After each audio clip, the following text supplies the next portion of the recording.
Bonjour à tous, le procès de Sabrina Boulzas et Christelle Balou se poursuit aux assises de Côte d'Or. Les deux femmes, mère et fille, comparaissent depuis lundi pour meurtre et tentative de meurtre sur deux nouveau-nés en 2020 dans un appartement de Longwy.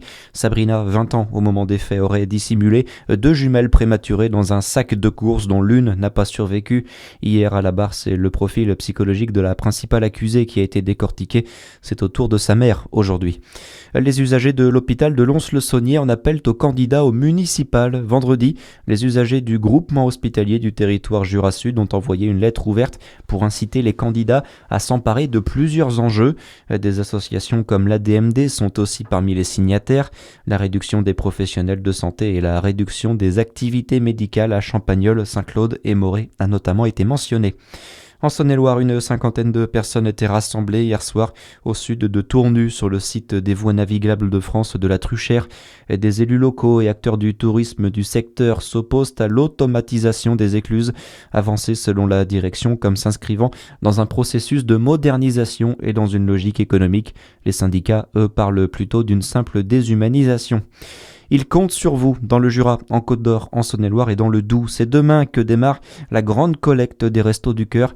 Une collecte nationale est organisée dans les grandes surfaces demain et samedi.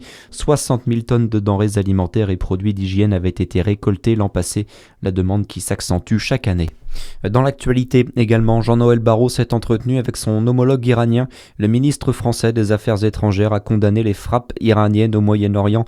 Le chef de la diplomatie a rappelé l'attachement de la France à la stabilité du Moyen-Orient, à la désescalade et à la reprise d'un dialogue diplomatique exigeant, évoquant aussi le respect du droit international. Dans ce contexte, les prix de l'énergie explosent et cela inquiète beaucoup les petites entreprises qui ont déjà dû faire face à un phénomène similaire au début de la guerre en Ukraine. Certaines avaient déjà été très durement touchées.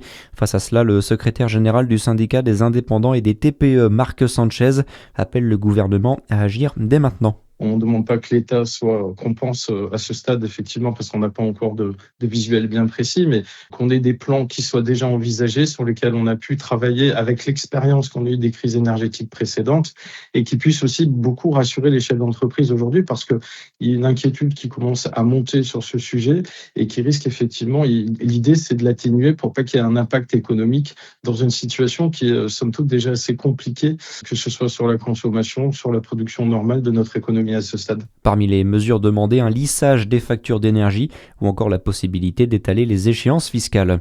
Enfin le sport, la douche froide pour Marseille. L'OM a été battu par Toulouse au tir au but hier soir en quart de finale de la Coupe de France. Nice s'est aussi qualifié contre Lorient. Très bonne journée à tous. À suivre, c'est votre météo sur Fréquence Plus.